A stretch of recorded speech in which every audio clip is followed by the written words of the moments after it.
السلام علیکم ناظرین، میں طارق اسماعیل ساگر آپ کی خدمت میں کچھ تازہ ترین گزارشات کے ساتھ. ناظرین، کل ایم کیو ایم کے سابق رہنما محمد انور نے لندن میں ایک نجی ٹیلی ویژن پہ انٹرویو دیتے ہوئے کہا ہے کہ انڈین جو انٹیلیجنس ہے وہ ایم کیو ایم کو پیسے دیتی رہی ہے، ہماری مدد کرتی رہی ہے.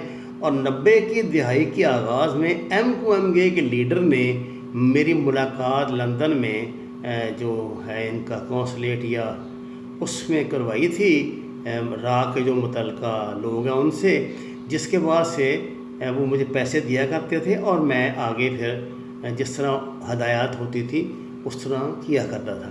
میں کو تھوڑا سا محمد انور کا پس منظر بتا دوں. یہ اصل میں اس بندے کا یہ بڑا پراسرار بندہ ہے. یہ ہے انڈین بنا ہوا پاکستانی. یہ اصل میں سمجھیے کہ الطاف حسین یہی تھا.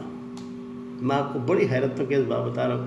اب مصطفیٰ بھائی جو مرضی دعوے کرتے رہے، جتنے مرضی وہ بانی متحدہ شناس ہونے کا دعویٰ کریں، اس فقیر کی بات پہ ذرا خیال سے سن لیں. یہ محمد انور جو ہے، اس کا کوئی کراچی میں گھر نہیں، پاکستان میں کوئی گھر نہیں. یہ بندہ بہت عرصے سے لندن میں ہے اور اس میں کونسلیٹ میں کام کرتا تھا. یہ کا ایکچولی ہے بندہ اور باقاعدہ ان کا امپلائی ہے. اس کو لگایا گیا تھا اس کے ساتھ،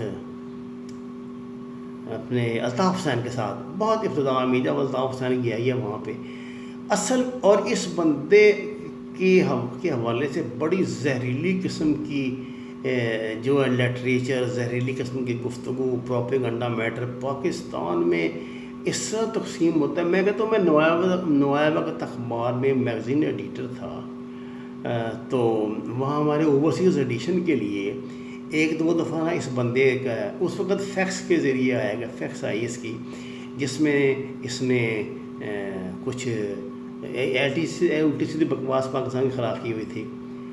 جو کاپی انچارج تھا اس نے وہ خبر لگائی، تو ایکچولی میرے اپنے ڈیوٹی کے مطابق کاپی چیک کی. میں نے کہا کہ تمہیں خبر کہاں سے ملی؟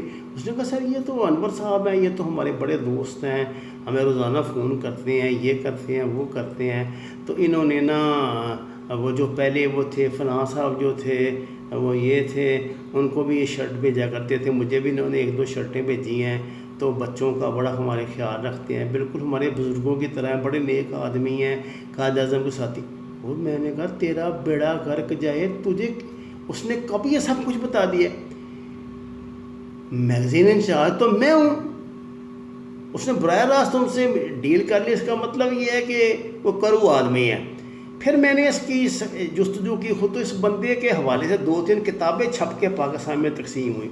ایک کتاب اس نے بطور خاص مجھے بھیجی، وہ آج تک میرے پاس موجود ہے، جس میں اس نے بڑا مجھے پتا تھا یہ کتاب کہاں سے تیار ہو کے آئی ہے.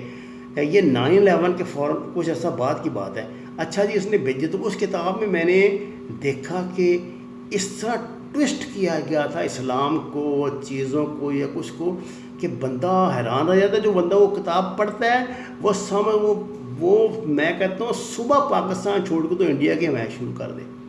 اس طرح کی وہ یہ تھی. اب میرا گمان دیکھیے، جو انٹیلیجنس کا ہے وہ ان کی اپنی ہوگی، انالیسس ہوگا.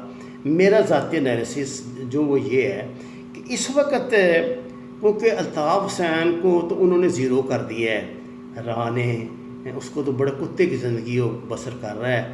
تو اب اس نے خود جان بچانے کے لیے بڑے لڑے لے کے نہ کوئی کیس افسر کے پاؤں پکڑ کے، تو اب وہ بابائے سندھو دیش بن گیا. اب سندھ آزاد کرانے لگا، پہلے تو بابائے مہاجر بنا ہوا تھا.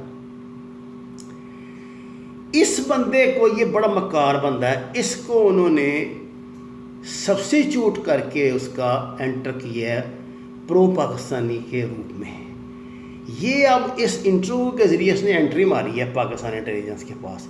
یہ ان کو کہہ رہا ہے کہ میں تعاون کرنے کے لیے تیار ہوں، حقائق بتانے کے لیے تیار ہوں. اگر میرا ڈاکٹر فاروق قدر کیس سے کوئی تعلق ہوتا تو مجھے پکڑ لیتے، یہ کرتے وہ کرتے.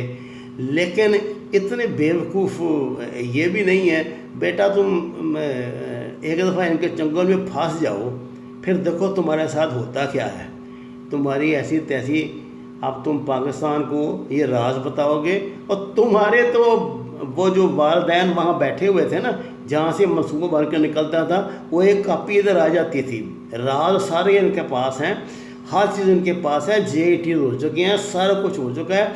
اب صرف یہ ہے کہ کوئی مرد مومن ایسا ہو جو کہ ان لوگوں کو عدالت میں لے کر جائے، ان پہ مقدمے چلیں اور انصاف ہو۔ اب یہ تو بیٹھے ہیں حکومت کی گود میں، یہ مقبول صدیقی، یہ بھائی جان فلانا، تو اب بھائی فاروق اور بھائی ٹمکا، یا تو وہ بالکل گھس گئے ہیں میز کے نیچے یا وہ حکومت کے ساتھ ملے ہوئے ہیں، فلانا بھائی تو ٹمکا بھائی۔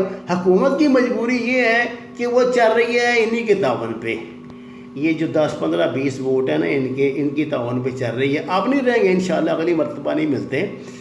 اول تو اللہ کرے گا، میرا دل گواہی دیتا ہے کہ اب یہ پارلیمانی نظام رہے گا نہیں، اللہ اس کو تباہ و برباد کر دے گا، کوئی صدارتی قسم کا، اسلامی صدارتی قسم کا نظام میرا گمان ہے کہ انشاءاللہ تعالی آئے گا ضرور، اور اللہ تعالیٰ اس ملک پہ، اس قوم پہ رحم کریں گے، ان گنڈوں سے، ان کرپشن کے دیوتاؤں سے، ان بلیک میلروں سے انشاءاللہ تعالیٰ اس قوم کی جان چھٹے گی۔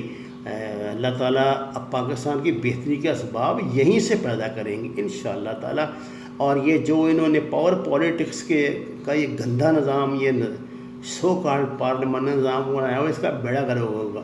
میں بات کر رہا تھا، مجھے نا آج میں دیکھ رہا تھا مصطفیٰ کمال بھائی کہہ رہے ہیں کہ جی کہ الطاف نے خود مجھے بتایا تھا کہ 22 سال سے پیسے لے رہا ہوں۔ مطلب بھائی آپ جب جس روز بتایا تھا اس روز بتاتے نا انٹیلیجنس کو، جب جوتے کھا کے وہاں سے نکلے ہیں اپنی جان بچانے کے لیے تو ان کی گود میں آ کے بیٹھ گئے ہیں۔ یہ تو کوئی نہیں، چلیے پھر بھی آپ کا شکریہ، آپ نے بروقت آپ نے کچھ اس کا آغاز تو کیا۔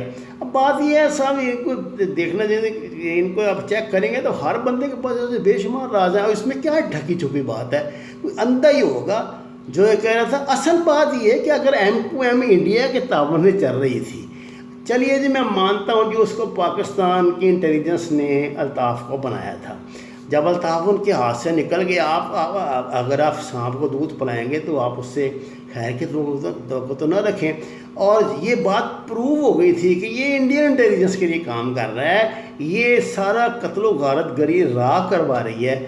پھر جن حکومتوں نے کس کے ساتھ تعاون کیا تھا، جو اس کے محتاج رہتے تھے، کتے کی طرح اس کے دروازے پہ سنگلی کے ساتھ بندھے ہوتے تھے، جو رحمان ملک ٹائپ چیزیں تھیں، ان کو کیوں نہیں حکومت پکڑتی کہ جب تم حکمران تھے لیکن تمہیں پتہ تو تھا نا کہ انڈیا کے لیے کام کر رہا ہے، انٹیلیجنس کے لیے کر رہا ہے، اور جتنے کراچی میں دھماکے، قتل و غارت گری ہو رہی ہے وہ کہاں سے ہو رہی ہے؟ تم صرف اپنا اقتدار بچانے کے لیے لگے ہوئے تھے۔ دیکھیے جب تک یہ احتساب نہیں ہوگا نا، میں نہیں مانتا کسی بات کو بھی، تو پھر تو باتیں ہیں، باتوں کا کیا۔ آپ کو اب حقائق سامنے لانے، حقائق تو سامنے آ گئے ہیں، اب آپ کو ان پہ ایکشن لینا پڑے گا۔ ایکشن نہ لیا تو باتیں تو بھائی پھر بہت ہیں، وہ ما علینا الا البلاغ المبین۔ درخواست ہے ناظرین کرام، قرآن پاک کو، نماز کو ترجمے کے ساتھ پڑھیے اور جانیے سمجھیے، اور جتنی جگہ گھر میں میسر ہو اس میں کاشتکاری کریں، سبزیاں لگائیں، سایہ دار درخت لگائیں اور پھلدار درخت لگائیں۔ آپ کا بہت شکریہ، اور اس چینل کو سبسکرائب کریں۔